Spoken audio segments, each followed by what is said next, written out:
سیدہ عائشہ رضی اللہ عنہا، سیدہ عائشہ رضی اللہ عنہا، نبی کریم صلی اللہ علیہ وسلم پوچھا گیا کہ لوگوں میں سے آپ کو کون سب سے زیادہ پسند ہے؟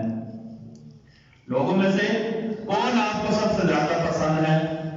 آپ صلی اللہ علیہ وسلم فرمایا عائشہ، مجھے سب سے زیادہ لوگوں میں سے عائشہ پسند ہے۔ فرمایا رسول اللہ مردوں میں سے؟ کہا عائشہ کے والد ابو بکر مجھے سب سے زیادہ پسند ہے۔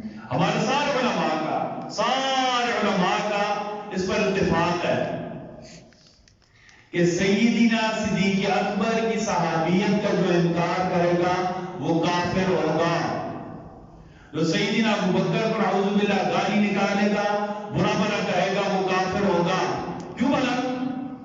اللہ نے قرآن میں کہا اذ یقول لصاحبہ لا تحزن، اللہ نے ابو بکر کی صحابیت کو قرآن میں بیان کیا ہے۔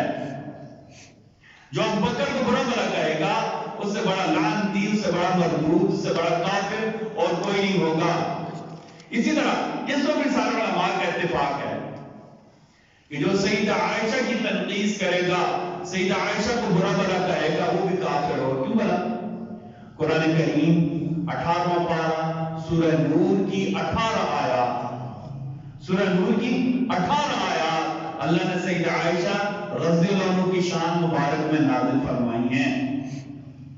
امہات المومنین ہمارے ایمان کا حصہ ہے، صحابہ بھی ہم سب کے ایمان کا حصہ ہیں، ٹھیک ہے بھائی؟ دیکھیں مختصر اور آسان بات، جن کو نبی نے پسند کیا، جن سے نبی پسند ہوگی، میری پسند ناپسند وہاں کیا تعلق رکھتی ہے؟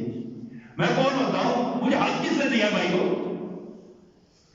میں کون ہوتا ہوں؟ مجھے کس نے حق دیا ہے؟ کوئی کون ہوتا ہے؟ کس نے حق دیا ہے؟ ساری دنیا کی ساری کتابیں لا کر اکٹھی کر دیں، فلاں کتاب میں لکھا ہوا ہے، فلاں کتاب میں لکھا، وہ ساری کتاب کو ٹھوکر مار کر اڑا دے۔ فلاں نے لکھا ہے، فلاں نے لکھا ہے، ان سب کو ٹھوکر مار کر اڑا دے۔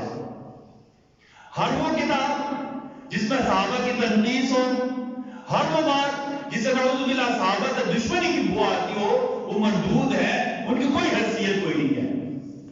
اللہ اور اس کے رسول جب زندگی میں راضی، قرآن کی 1400 آیات میں اللہ تعالیٰ نے کئی سو آیات میں اللہ تعالیٰ نے صحابہ کرام کی صفات بیان کر دی ہیں۔ اللہ کا قرآن زندہ موجود ہے، ہمارے پاس موجود ہے، ساری حدیث کی کتابیں موجود ہے، فلاں کتاب میں لکھا، فلاں کتاب میں لکھا، فلاں کتاب میں لکھا ہوا ہے۔ یہ کتاب لکھنے والا بھی، کتاب لانے والا دونوں قابل علاج ہیں۔ سمجھ آ رہی ہے؟ یہ دونوں قابل علاج ہیں، ٹھیک ہے؟ اچھا، سیدہ عائشہ فرماتی ہیں کہ یستفتح الصلاۃ بالتکبیر، آپ صلی اللہ علیہ وسلم کا معمول مبارک یہ تھا، آپ صلی اللہ علیہ وسلم اللہ اکبر کہہ کر نماز شروع فرماتے تھے۔ ہم کیا بیان کریں؟ نماز کا پہلا رکن، نماز کے اندر کا جو پہلا فاتح رکا ہے اللہ اکبر یا تکبیر تحریمہ کہنا، یہ نماز کا پہلا فرض ہے۔ تکبیر تحریمہ فرض ہے، ٹھیک ہے؟ اس کے الفاظ کیا ہونے چاہیے؟ اللہ اکبر کہہ کر ہم نے نماز پڑھنی ہے، شروع کرنی۔ ہم نے پہلے بتا دیا خدا نہ خواستہ کسی بندے کو کوئی ایسا مسئلہ آ گیا کہ وہ اللہ اکبر صحیح نہیں کہہ سکتا، ہو سکتا ہے، ممکن ہوتا ہے، انسان ہے، بعض اب کوئی لفظ زبان کے اوپر نہیں چڑھتا، زبان کاٹ کے اللہ، اگر اس نے سبحان اللہ کہہ دیا یا کیا کہتے ہیں سے ملتا جلتا کوئی لفظ کہہ دیا، لیکن مجبوری عذر کی وجہ سے جان بوجھ کر نہیں، تو تب اس کی نماز کیا ہو جائے گی؟ میں نے آپ کو مثال لی ہے، ہمارے وزیر اعظم صاحب سے خاتم النبیین صحیح نہیں کہنے ہوا تھا، مثال ہے، ٹھیک ہے؟